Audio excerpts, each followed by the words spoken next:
Olá, é com alegria que damos seguimento ao estudo cronológico da Revista Espírita de Allan Kardec.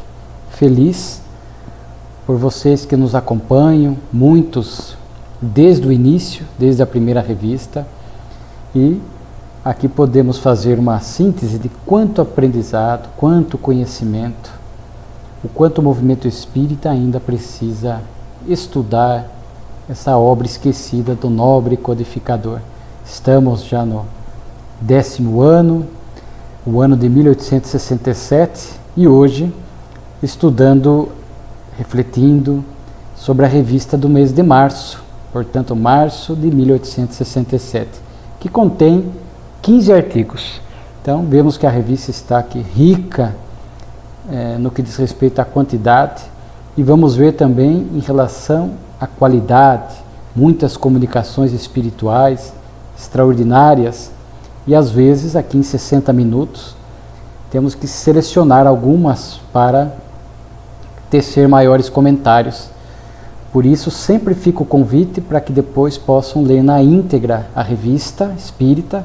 Quem não a tem fisicamente pode encontrar no site da Federação Espírita Brasileira, no site kardecpedia.com, e a ideia aqui é justamente fazer esse estudo menos aprofundado, a fim de que o nosso objetivo seja despertar o interesse do movimento espírita por conhecer e estudar a Revista Espírita.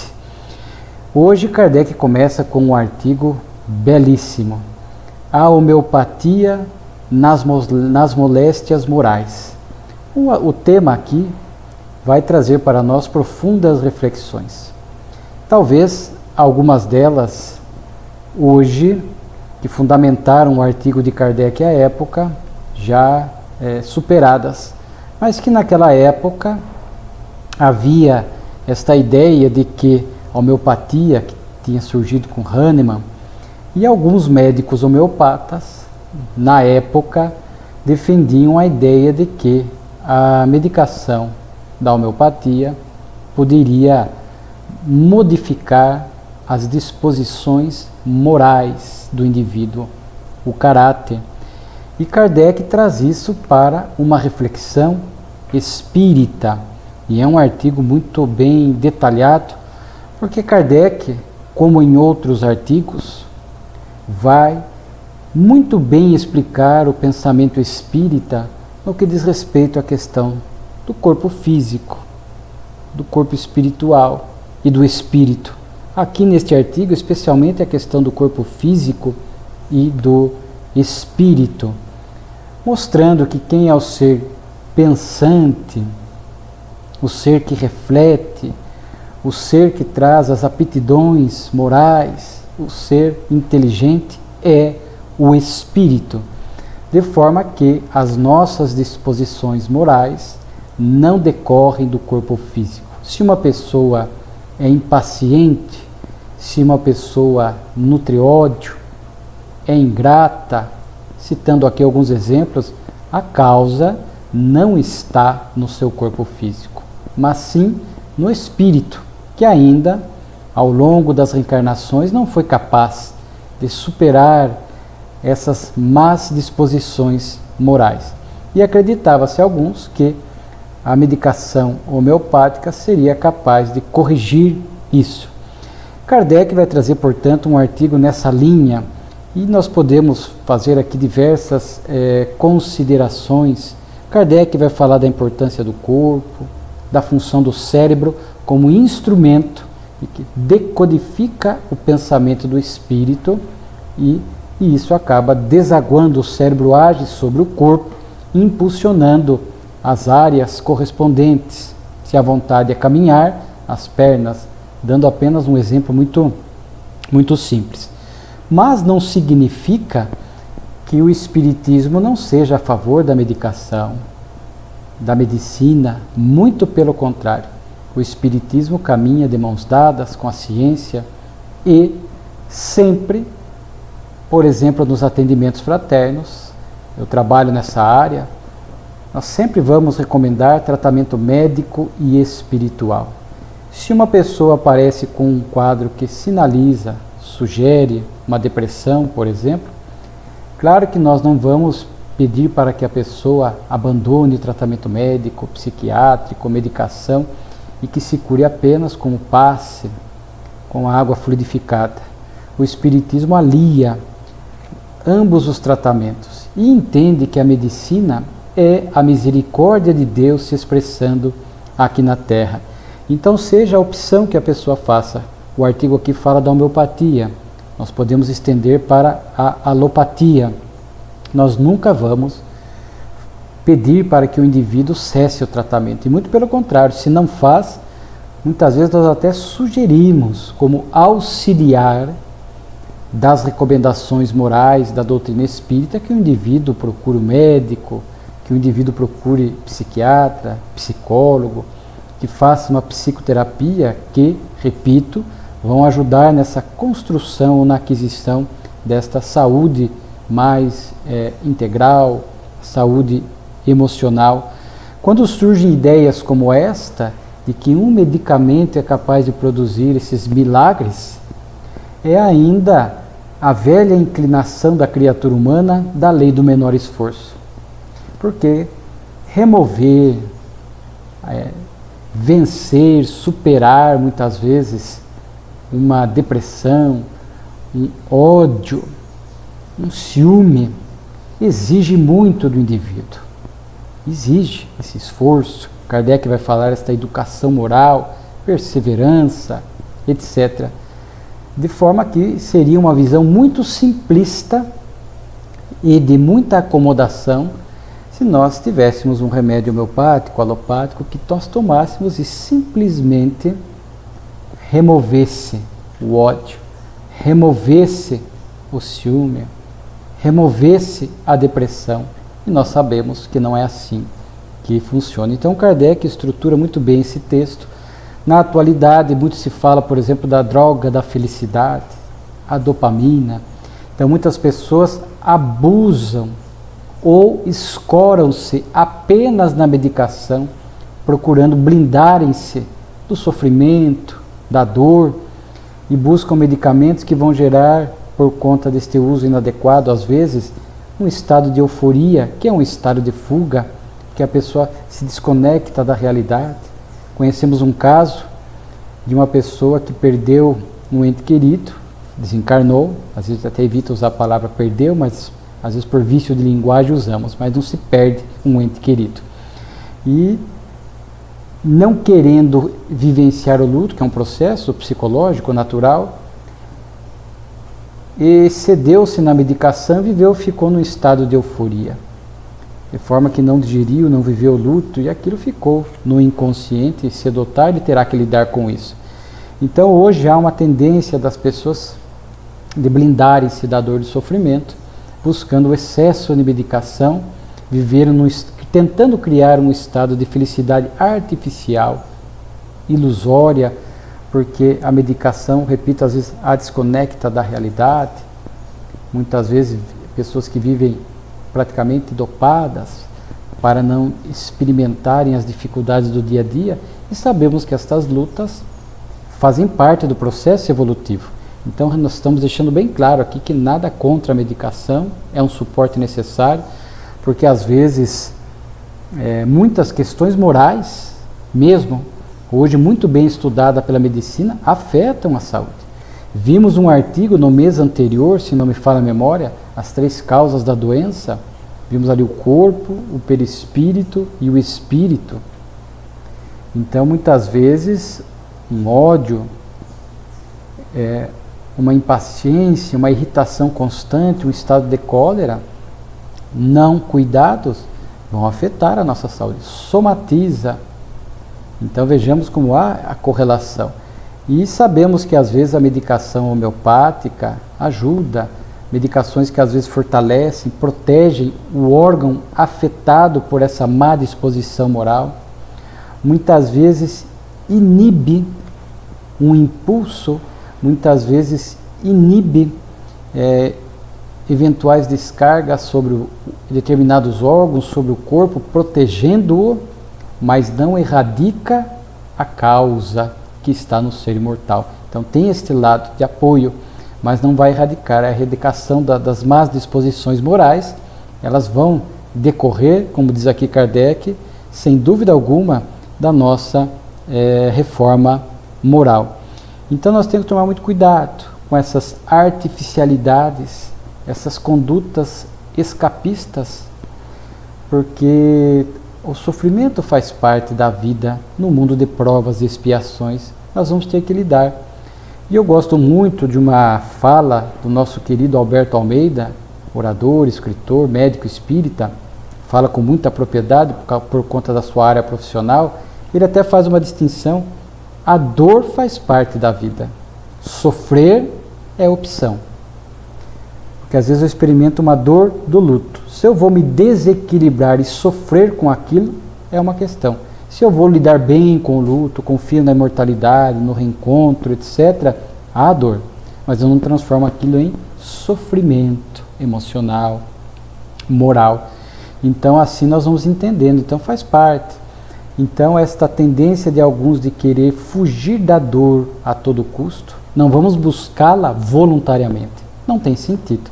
Mas elas acontecem naturalmente. Num mundo como o nosso, no nosso estágio ainda de imperfeição moral, necessitamos desses atritos da dor, muitas vezes causada pelas nossas escolhas, pelo nosso comportamento, se não no hoje, no ontem, nas reencarnações passadas, e surgem as expiações, por exemplo, de forma que nós temos que identificar conflitos, nós vamos até falar um pouco disso numa das comunicações espirituais, as más disposições morais, as virtudes, que também desaguam no corpo físico, produzindo bem-estar, ajudando nessa saúde integral.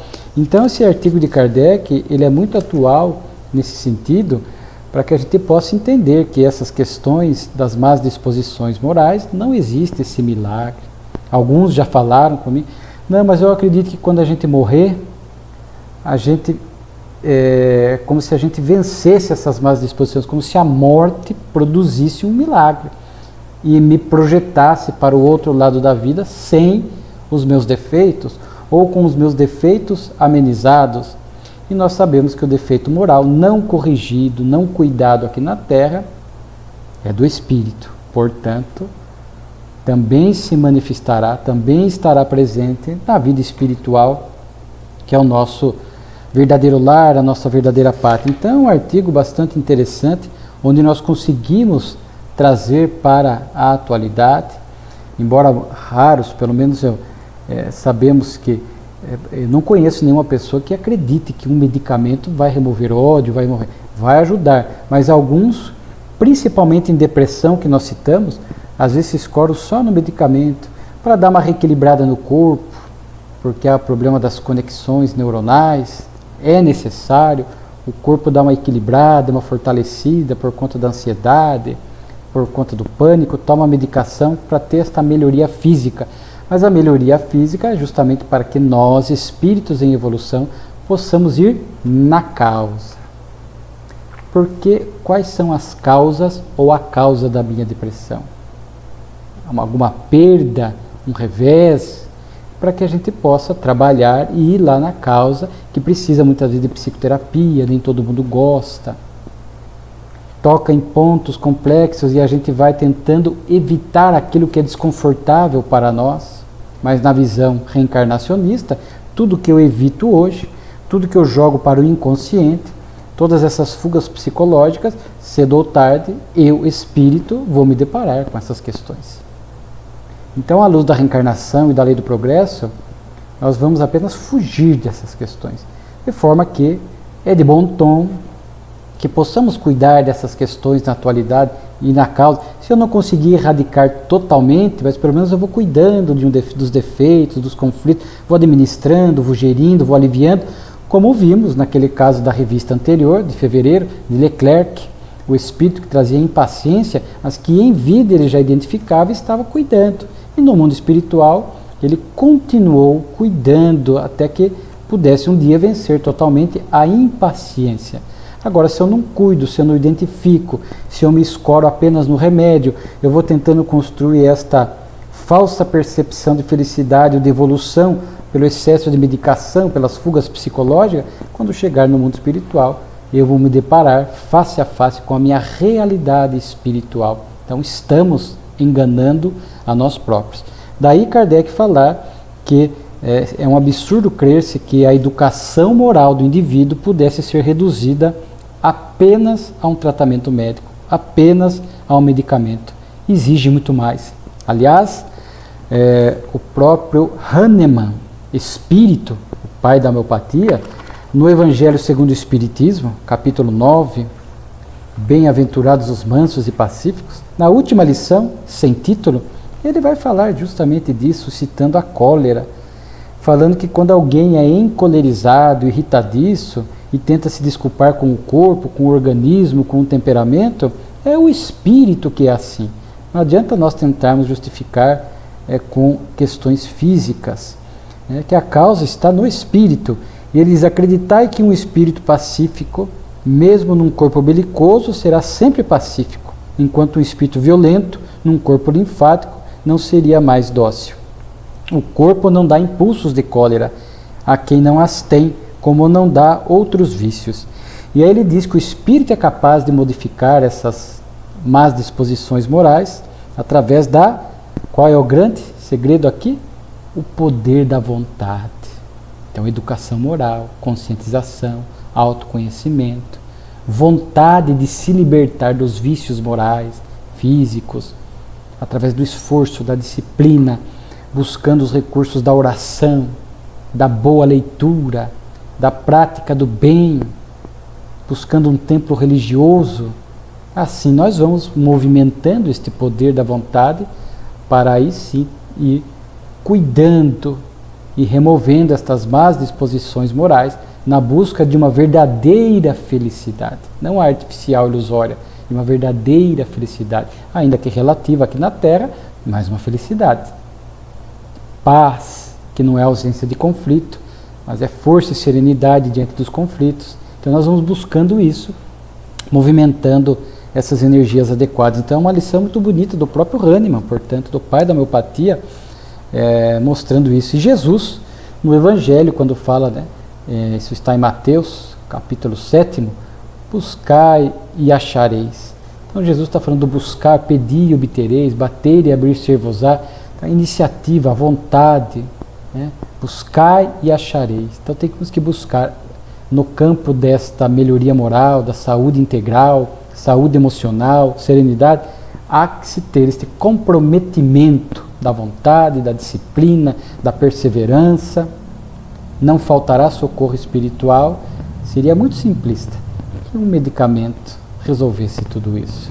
Ou é uma atitude equivocada tentar blindar-se de tudo isso, criar uma situação artificial, sabendo agora, à luz da doutrina espírita, que cedo ou tarde nós vamos nos deparar com a nossa verdadeira realidade espiritual e teremos que, em nome do progresso, superar estas más disposições morais. Um artigo muito interessante. Kardec segue aqui com exploração das ideias espíritas, já de há alguns meses, da revista. Kardec vem tocando nesse assunto, a importância das ideias espíritas que estão no ar e que chegam através da imprensa, através da arte, da literatura. Muitas vezes não se dá o nome de espiritismo, porque havia ainda uma perseguição, uma intolerância da imprensa, mas a ideia espírita sendo divulgada. Citamos vários casos, Kardec, nos meses acho que de janeiro e fevereiro também, textos dos jornais, textos de escritores, de pensadores, onde ali estava embutida a ideia espírita, por exemplo, da imortalidade, da reencarnação, ainda que não tenha uma exatidão doutrinária, como filmes e novelas na atualidade. Importante é a ideia espírita sendo disseminada para que as pessoas possam ressignificar o próprio sentido da vida. Então este artigo Kardec cita aqui também um romance folhetim, que era muito comum na época, onde o autor fala de duas crianças que já se amavam. O amor ali foi muito instantâneo E ele diz, será que outrora não foram irmãs? Ou seja, falando de reencarnação. Quando a gente estuda na doutrina espírita a questão das afinidades e as antipatias à primeira vista, que a reencarnação explica. Aqui no caso, as afinidades. As pessoas que se encontram e parece que se conhecem há tanto tempo, né, que rapidamente nutrem um carinho, uma afeição muito grande uma pela outra, e o próprio autor aqui do folhetim dizendo, falando sobre a reencarnação. E ele vai citando aqui outros textos, trechos.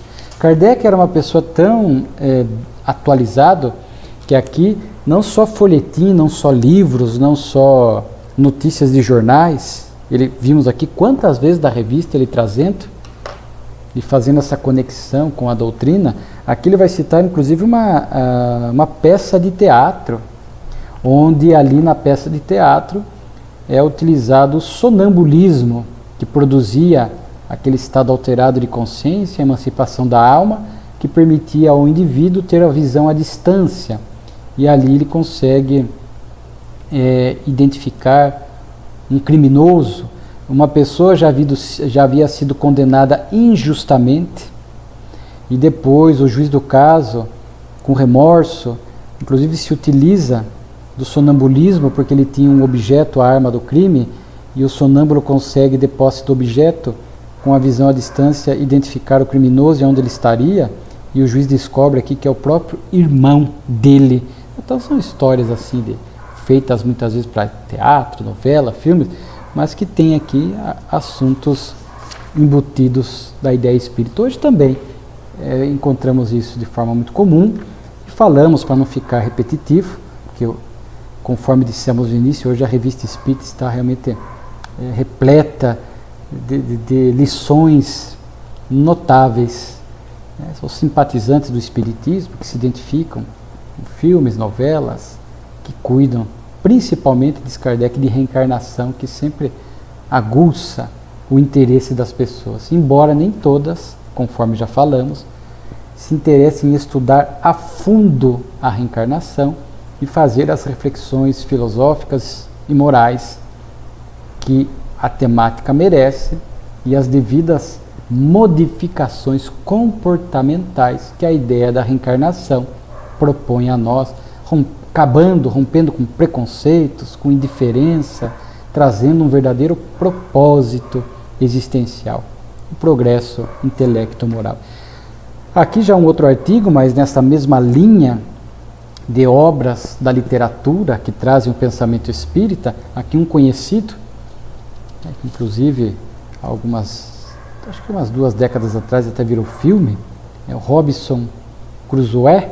Kardec coloca até o título, Robinson Crusoe Espírita, onde da obra, do livro, transcreve aqui alguns trechos, falando de fantasma, de espírito, de encontro com espírito, de sono, do desmembramento da alma pelo sono, encontrando amigos que já partiram para o mundo espiritual. Aqui ele cita até os personagens que ele encontra em sono, espanhol e o velho selvagem, me contaram em termos tão naturais e enérgicos.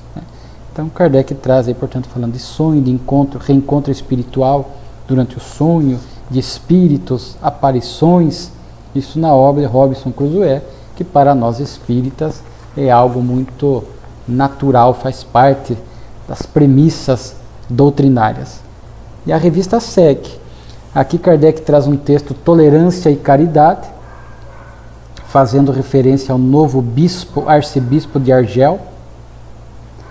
Vimos vários textos da revista que o antigo arcebispo perseguia, atacava levianamente a doutrina espírita. Aí Kardec cita um trecho de um jornal de Lyon, onde o novo arcebispo, que é aqui o senhor Lavigéry, ele toma contato com vítimas de um terremoto e ele manda enviar o seu óbulo, referindo-se ao óbulo da viúva do Evangelho, que era o que ele tinha naquele momento, 1000 francos, para poder aliviar as dores daquela vítima. Então isso o jornal divulga, Kardec vai registrar, vejam a grandeza de Kardec, porque vai noticiar na revista esse gesto caridoso do arcebispo. Não importa se é desta ou daquela religião, o bem tem que ser sempre divulgado. E Kardec noticia isto, falando desse princípio de tolerância e de caridade no novo arcebispo, e ele diz assim, ó, não fala dos espíritas contra os quais o seu predecessor tinha lançado todos os raios da maldição. Kardec cita aqui a revista de novembro de 63. Então ele fala dessa tolerância. E sabemos, à luz do Espiritismo, que muitas almas nobres reencarnam em todos os meios, em diferentes religiões, diferentes nações. O Espiritismo não faz esse proselitismo, não tem esse discurso de privilégio que os bons espíritos reencarnariam apenas na doutrina espírita, não tem sentido. E vemos almas notáveis reencarnando em muitas religiões, culturas e seitas, cujas atitudes, lembramos de Jesus, reconhece-se a árvore pelo fruto, não adianta a aparência, mas cujos gestos, como o arcebispo aqui, revelam tolerância, caridade, desapego, simplicidade. Então, ficaríamos aqui a citar almas extraordinárias, Madre Teresa de Calcutá, Nelson Mandela, Dalai Lama, Desmond Tutu e tantos outros de outras religiões, no Espiritismo também, Chico Xavier, Divaldo Franco, e muitos. Então, um artigo bem interessante. Aqui outro também eu gosto muito desse artigo, Lincoln e seu matador. Aqui veio de Boston, nos Estados Unidos, essa comunicação espiritual que nos parece muito consentânea com a verdade, onde Abraham Lincoln, conhecido, um dos presidentes dos Estados Unidos, que muito lutou contra a escravatura, trabalhou por abolir a escravatura, e ele foi morto por John Booth, que defendia ali na causa dos confederados, e era ainda segregacionista. Então, John Booth resolve matar Lincoln. E aqui há uma comunicação do próprio Abraham Lincoln, cita inclusive o nome do médium, onde ele descreve aqui, chegando no mundo espiritual, rapidamente adquiriu lucidez. Sabemos que é uma alma nobre, segundo alguns mencionam, seria até o próprio anjo da guarda dos Estados Unidos, da América. Então, um espírito nobre, de bom caráter, que logo se adaptou à vida espiritual, muito espiritualista, diz aqui, cercado por muitas pessoas que haviam morrido há algum tempo, ele de fato percebe de imediato que havia voltado para a pátria espiritual. E ele ali primeiro demonstra uma apreensão natural a respeito das consequências de sua morte para sua família, para o país, e soube, porque são 12, 13, 14 dias após a sua morte, o seu assassino também foi morto, recebeu tiros, foi perseguido pela polícia e acabou sendo morto, William, aqui John Wilkes Booth, e ele, sabendo disso, que já estava ali no leito de morte, à beira da desencarnação, Lincoln vai lá, em espírito, esperando com calma, com serenidade, o despertar do seu criminoso. Olha que interessante, Olha que lucidez, que lição de perdão. Não foi um remédio, um medicamento, que fez ele ter este perdão, esta ternura com o criminoso. Não, era um espírito que vem trabalhando há muitas reencarnações para desenvolver essa virtude e outras que também tinha. E ele vai lá, esperando, e quando o espírito do assassino desperta no mundo espiritual, ainda demonstrava uma certa felicidade pelo homicídio praticado. O sentimento de Lincoln, diz aqui a seu respeito, não respirava nenhuma ideia de vingança, mostrava-se suave e bom, sem a menor animosidade. Depois de ter vagado um tempo, sentiu-se de novo atraído para Lincoln. Às vezes enchia-se de arrependimento, outras vezes de orgulho. Entretanto, compreendia que o seu orgulho era vão. Quanto a Lincoln, sua felicidade ultrapassa o que poderia ter esperado. E Kardec faz uma observação falando aqui da mensagem que reflete muito bem a situação desses dois espíritos. Sabemos por revelação dos espíritos, através do nosso querido Raul Teixeira, orador, escritor espírita, há uma palestra onde ele diz que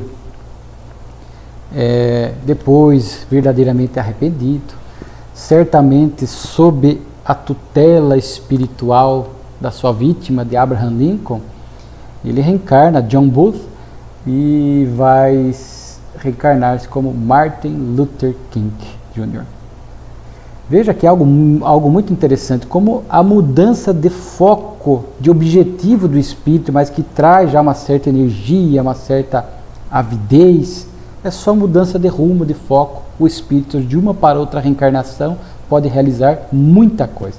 Às vezes na mesma, como Paulo de Tarso, antes Saulo de Tarso, mas tinha uma eloquência, uma energia, vitalidade defendendo o judaísmo. Quando ele muda na estrada de Damasco ao cristianismo, ele mantém a mesma disposição, mas agora para a causa do cristianismo. Aqui o espírito simplesmente entendeu o equívoco, mudou o foco, o propósito, mas mantinha, já era um espírito que tinha esta energia de ação, reencarna e agora vemos aí os exemplos e as conquistas registradas quando reencarna como Martin Luther King, justamente para romper com os preconceitos de raça, hoje se fala de etnia, que havia nos Estados Unidos da América, tendo uma missão muito importante. Você vê de uma para outra reencarnação, uma mudança de foco, um despertar da consciência, quanto já um espírito pode mudar e produzir. Então, muito interessante essa comunicação. Então, serve para nós hoje. Uma mudança pequena na nossa disposição moral, no nosso ânimo, a nossa vontade de agir, de estudar, de servir, já poderá produzir muitas conquistas valiosas para o nosso processo de evolução, já na atual reencarnação. Mas como? Lembramos aquilo que Hahnemann falou no Evangelho segundo o Espiritismo, que, aliás, está na questão também 909 de O Livro dos Espíritos, quando os benfeitores falam que bastaria um pouco de vontade. E com isso, nós seríamos capazes de promover mudanças extraordinárias em nós próprios. Então, o que tem faltado para grande parte aí da humanidade é vontade de mudar, vontade de espiritualizar-se, vontade de servir na causa do bem, na causa do Cristo. Porque às vezes a vontade é fraca, é uma vontade pequena, que mal começa já se extingue. Num dia à noite a gente vai orar, pensa, puxa, eu tenho que mudar, tenho que largar este hábito, eu tenho que fazer isso, aquilo, tenho que me transformar num trabalhador no meu núcleo religioso. No outro dia já acorda meio desanimado, já com a ideia apagada. Então tem que ser uma força de vontade capaz de movimentar estas potencialidades da alma na direção da mudança. Uma poesia espírita, em homenagem a Bernard Palissy. Depois tem aqui a Liga do Ensino, é um outro artigo, onde algumas pessoas questionaram Kardec por que ele silenciou a respeito desta Liga do Ensino. Aqui não dá muitos detalhes, mas é uma associação que talvez tenha surgido lá na própria França, Liga do Ensino. E aí Kardec fala, jamais tivemos a pretensão de encadear a liberdade de ninguém, nem de impor ideias. Guardei silêncio porque não quis prejudicar a questão e queria deixar a cada um a sua inteira liberdade. Então veja como as pessoas cobravam de Kardec, olha, surgiu uma nova associação, que diz? Para que as pessoas pudessem seguir. Ainda é a velha acomodação da criatura humana, a lei do menor esforço. Alguém pensar por nós, alguém ditar o caminho. Muitas vezes não queremos nós parar para pensar, para refletir, para fazer escolhas. Às vezes trazemos o espírito, nós espírito, mal acostumados nessa área. Nos acostumamos e nos permitimos que às vezes uma religião dominante, a autoridade dessa religião ditasse as normas, pensasse por nós, apresentasse o que é certo e o que é errado, e criamos em nós essa passividade, esta inércia, essa submissão. E hoje, quando temos que tomar decisões, às vezes em várias questões da vida, não tomamos.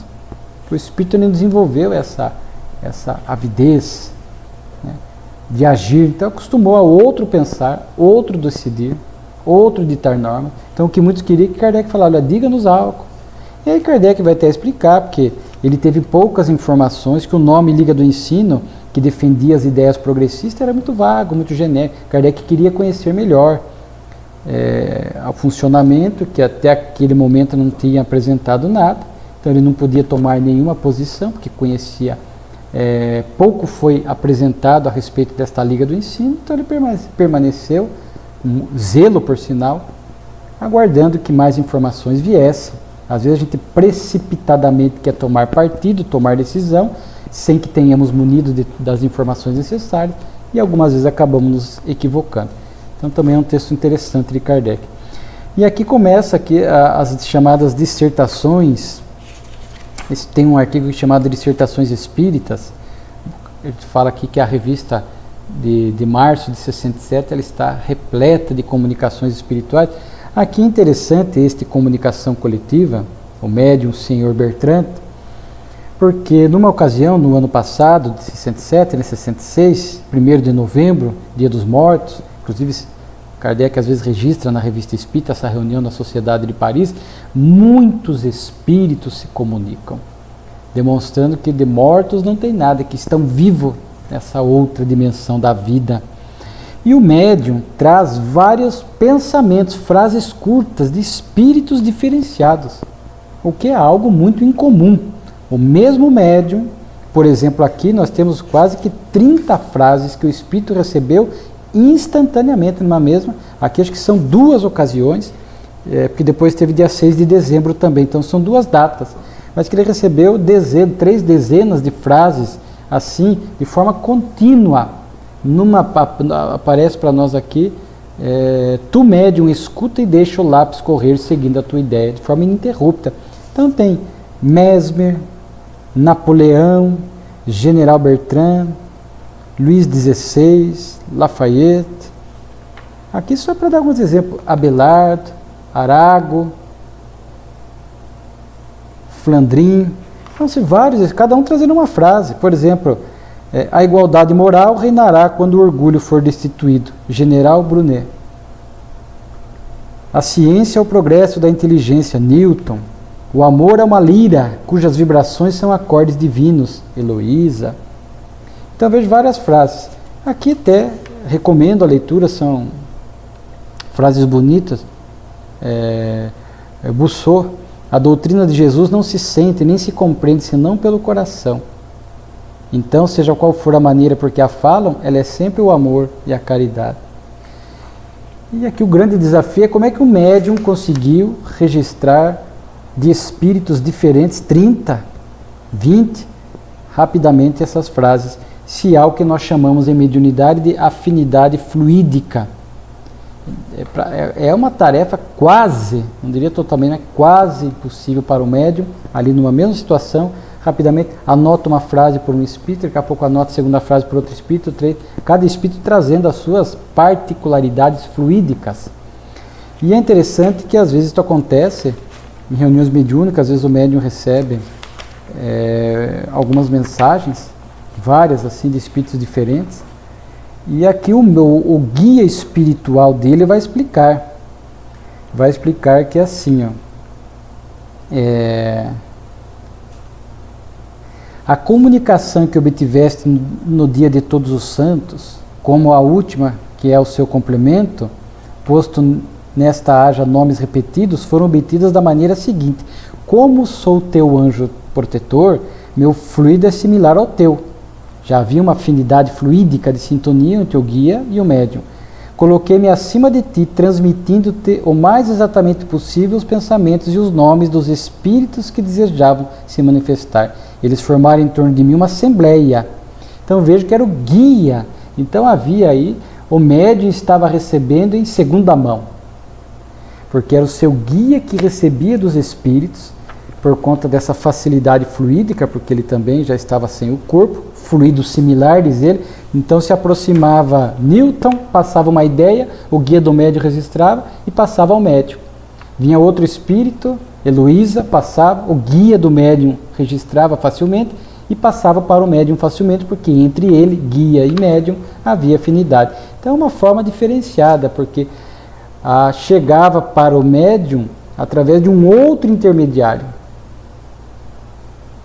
que era o seu guia espiritual. Por isso, superada essa questão da dificuldade de afinidade fluídica, porque a afinidade fluídica se dava entre os dois espíritos, o comunicante e o médium, e o guia do médium. É bem interessante, isso acontece às vezes quando há necessidade desse tipo de comunicação.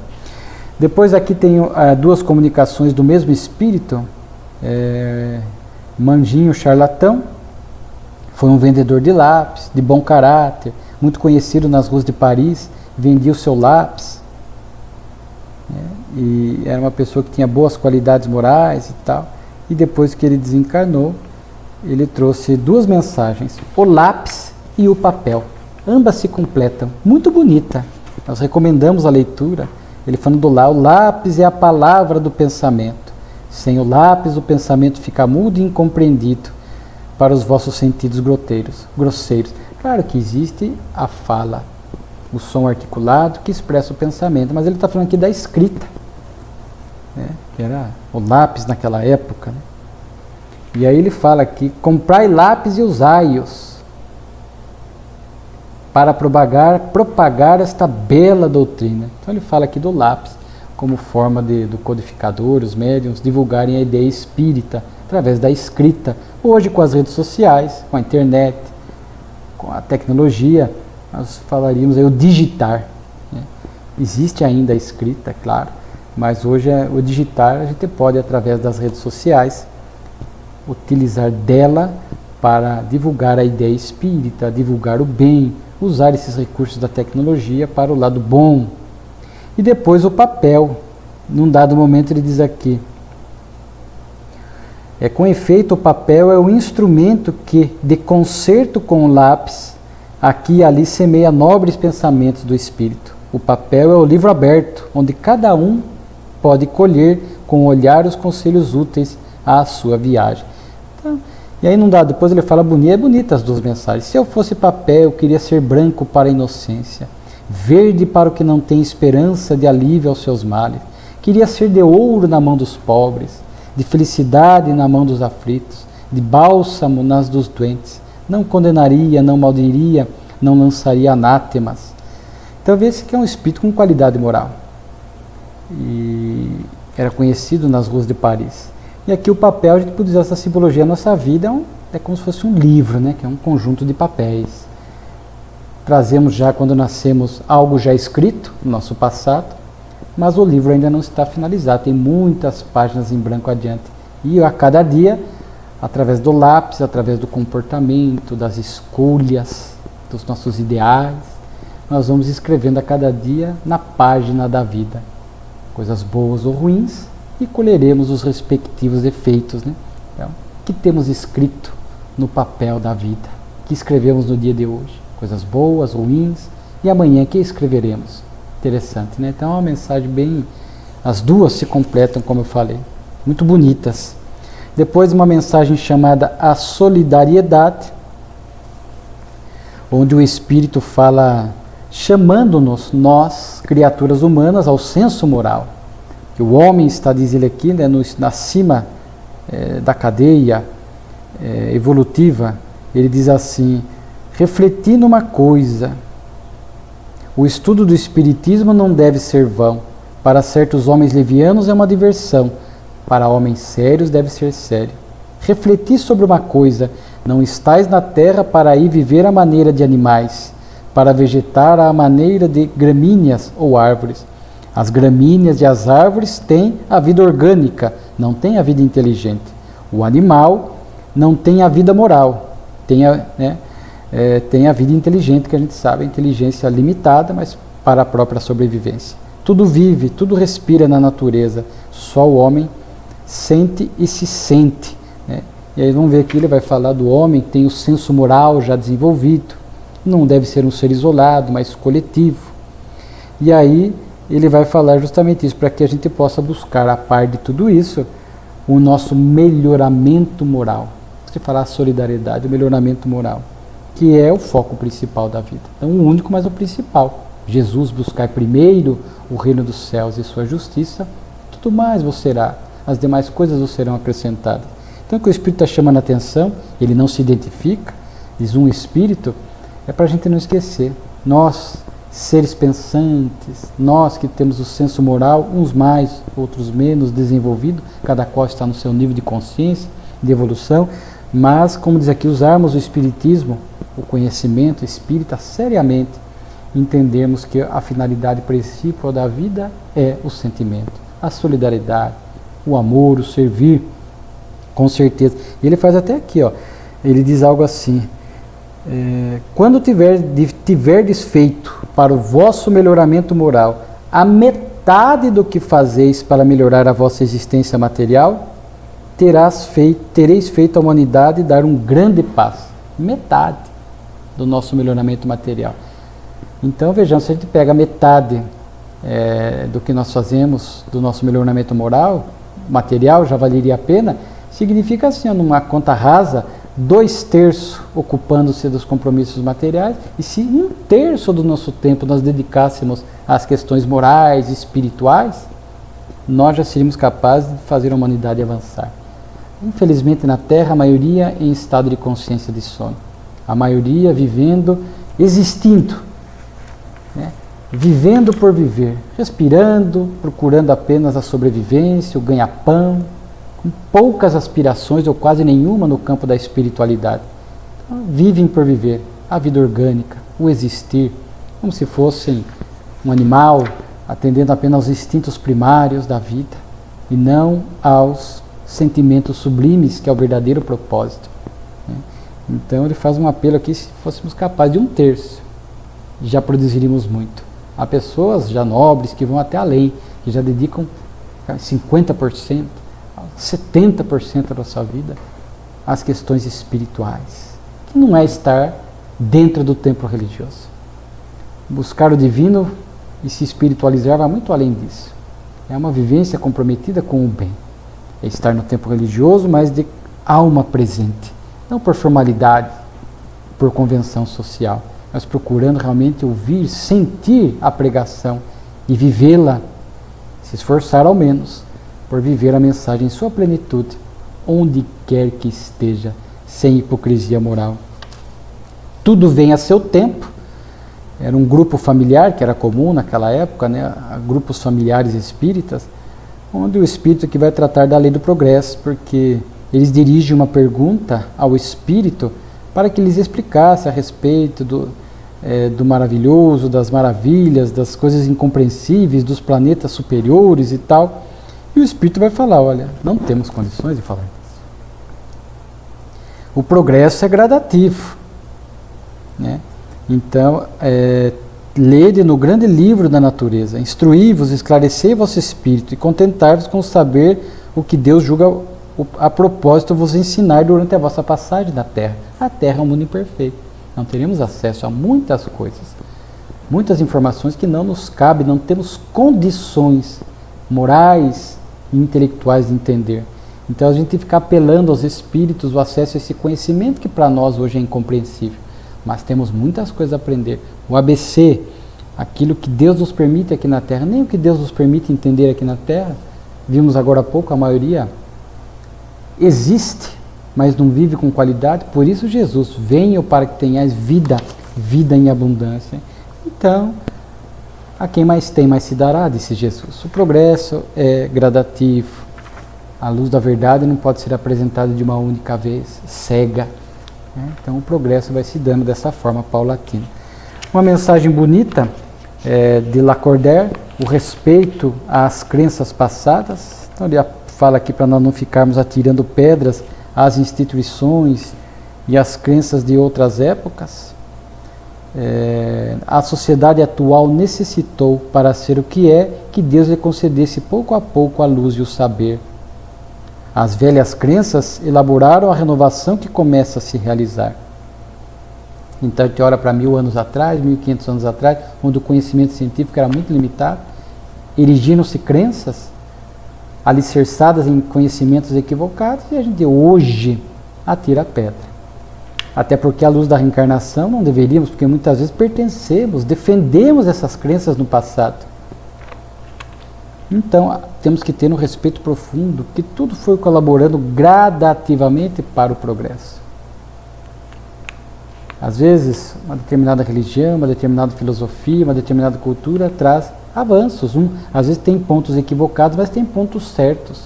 Estes pontos certos é que fomentam novas conquistas, novos aprendizados no porvir. Então, muito útil essa mensagem de Lacordaire. Eu quero voltar numa última comunicação antes de encerrar, mas cito aqui, Kardec encerra a revista com notícias bibliográficas, quando ele sempre traz livros, né, que tem algum ponto de afinidade com a doutrina. Vai citar um livro do nosso nobre Camille Flammarion, Lumen, que é uma conversa entre Kardec fala aqui uma conversa instrutiva, né, que ele elabora ali entre um encarnado e um desencarnado. O encarnado é Sitiens e o espírito Lumen.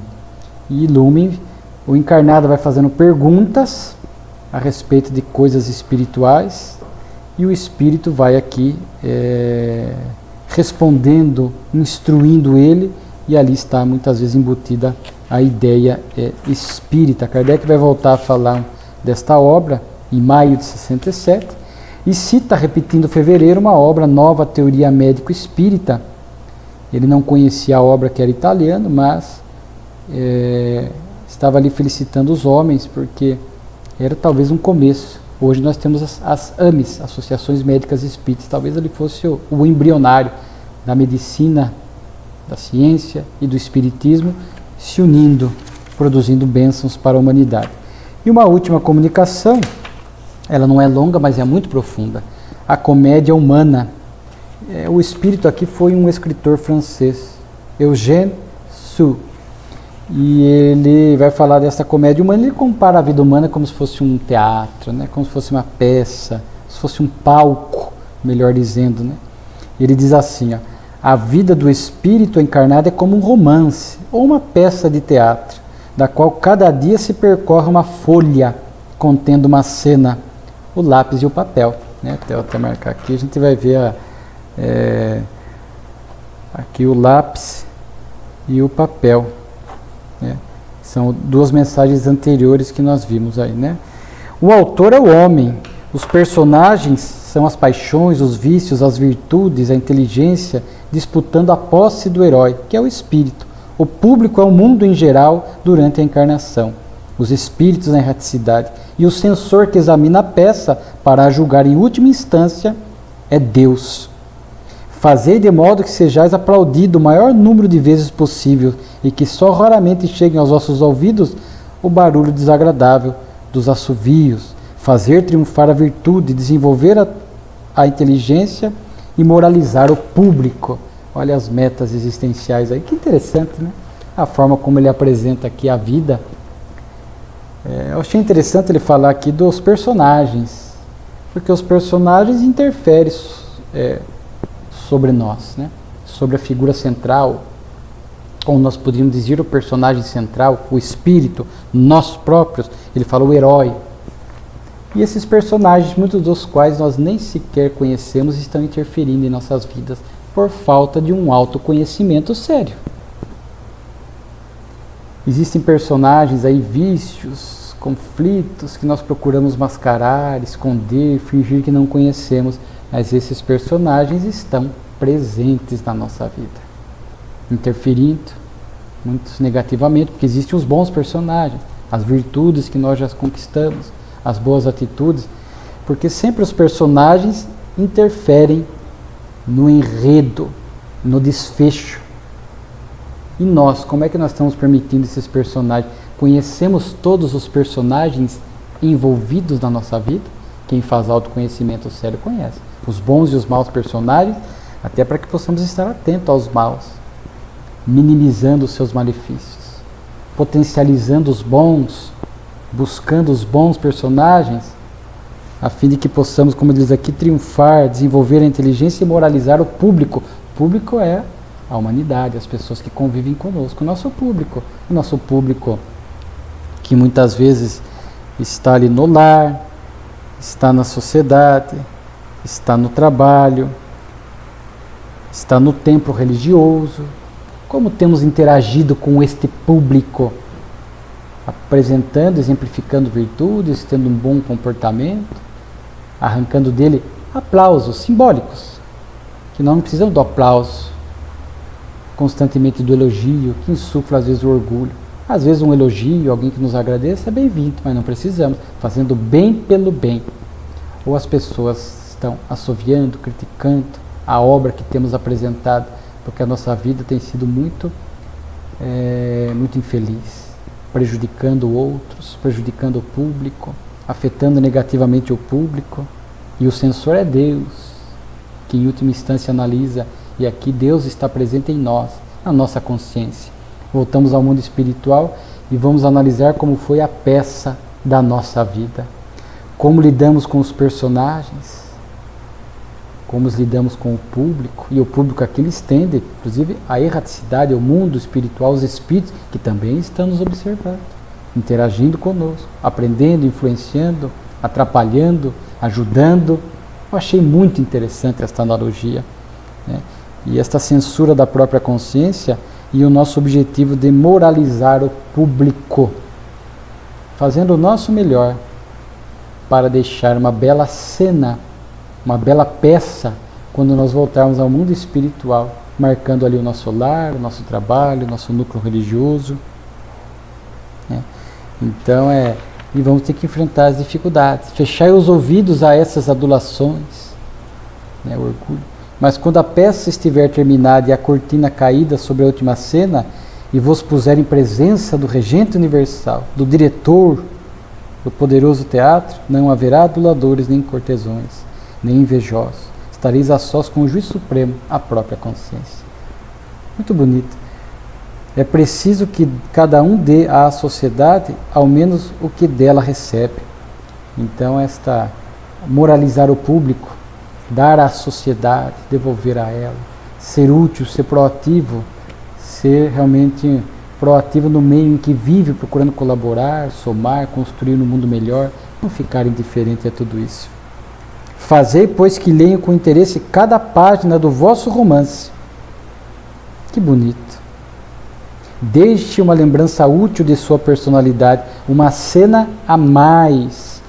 Ou seja, muitas vezes nós podemos fazer o extraordinário, ir além,